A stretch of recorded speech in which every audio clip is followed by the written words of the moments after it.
Bonjour et bienvenue dans cette nouvelle vidéo, j'espère que tu vas bien, merci d'être ici. Et aujourd'hui, on va parler du distributeur Ditto Music. J'en ai déjà parlé, notamment dans mon comparatif, je reviendrai dessus à la fin de la vidéo. Mais aujourd'hui, j'ai des infos à te donner par rapport à ce distributeur et en même temps, ça va permettre de un peu plus le présenter parce que en soi, c'est pas forcément un mauvais distributeur. Après, si tu as vu mon comparatif, tu sais très bien qu'il n'y en a aucun qui est parfait, mais il y en a qui sont un peu mieux que d'autres, quoi. Alors, Ditto Music, c'est très important. Avant tout, c'est une plateforme de distribution qui est indépendante, c'est-à-dire qu'elle ne fait pas partie d'un grand groupe ou quoi que ce soit. Elle est indépendante, elle a été créée par deux frères, les frères Parson, et elle a dépassé le symbolique 2 millions d'artistes enregistrés en ce début d'année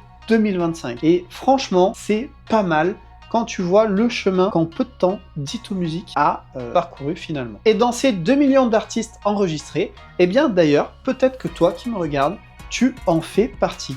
N'hésite pas de me le dire dans les commentaires, ça serait vraiment intéressant de voir si ceux qui vont regarder cette vidéo, il y en a qui sont inscrits. Donc continuons au niveau des infos, puisque cette croissance qui est donc, comme j'ai dit, assez remarquable, c'est tout simplement parce qu'il y a eu une expansion mondiale assez agressive, à comprendre par là de la publicité notamment, pour faire découvrir Ditto Music, puisque les marchés où ça a eu une forte progression, c'est notamment l'Afrique, l'Asie du Sud-Est, l'Amérique latine et l'Inde, avec des augmentations de chiffres d'affaires qui sont très significatives. Et il faut savoir que le continent africain, il est en gros développement au niveau de l'industrie musicale. Tu verras sur les prochaines années, il va y avoir de plus en plus d'artistes qui viendront, qui seront issus du continent africain. C'est déjà le cas, mais ça va continuer. Je l'annonce, retiens bien ça quelque part dans ta tête. Et pour ce qui est de la musique latine, ça je l'ai déjà dit et ça se voit, c'est en constante augmentation et c'est pas prêt de s'arrêter. La force de Ditto Music également, c'est tout simplement les différentes offres qu'elle propose, puisque ça, dans mon comparatif des distributeurs, forcément j'en avais parlé, mais pour rappel, il y a des offres qui sont plus faites pour les artistes, d'autres plus faites pour les labels, si tu gères plusieurs artistes par exemple, et il y a également des offres pour tout ce qui va être édition musicale et les services de synchro. Synchro, c'est tout simplement si tu veux que ta musique soit utilisée pour de la vidéo par exemple. Alors ça n'est pas les seuls à proposer ça, mais il y a des services que tu trouveras chez eux et pas chez les autres, et puis encore une fois, c'est finalement la qualité du service qui va faire la différence entre un distributeur et un autre distributeur. La différence de Ditto Music et d'autres concurrents, comme notamment TuneCore, c'est que, comme je l'ai dit, Ditto Music appartient à 100% à ses fondateurs. Ils sont indépendants, là où par exemple TuneCore appartient à Believe, qui est un label français. Donc ils ont une force qui est différente, que certains pourraient voir comme une faiblesse.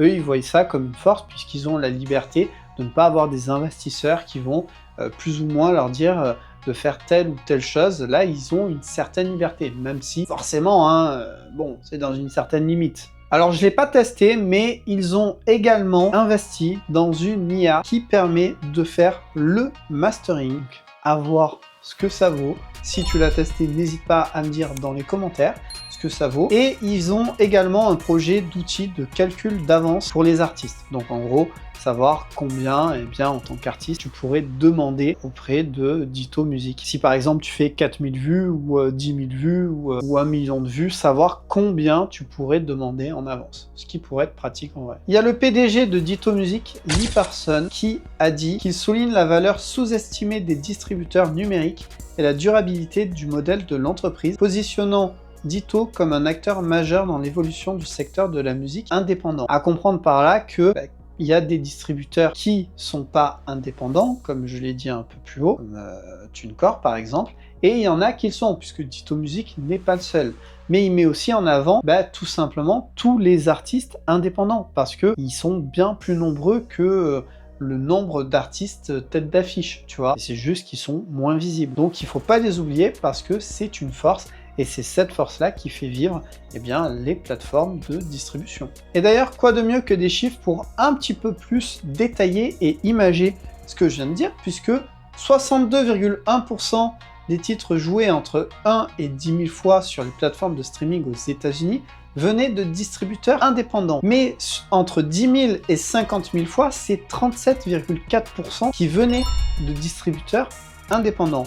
Et enfin, les titres joués entre 50 000 fois et 100 000 fois, c'est 22,1% qui venaient de distributeurs indépendants.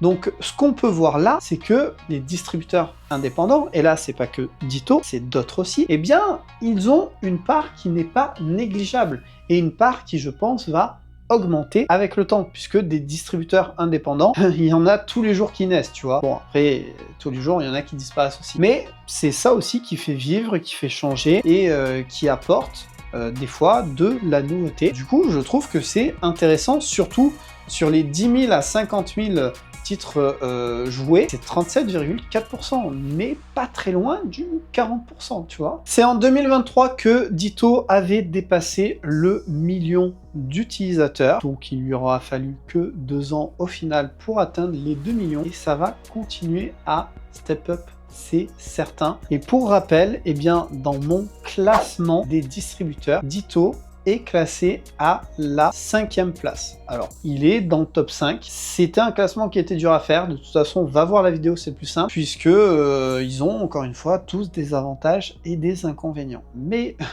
qui est dans le top 5 quand même. TuneCore, tu vois, il est plus connu, mais il n'est pas dans le top 5. Voilà ce que je pouvais dire sur Ditto Music. N'hésite pas, les commentaires pour me dire ce que t'en penses, si tu l'utilises, si tu connaissais, si tu ne connais pas, si tu comptes y aller.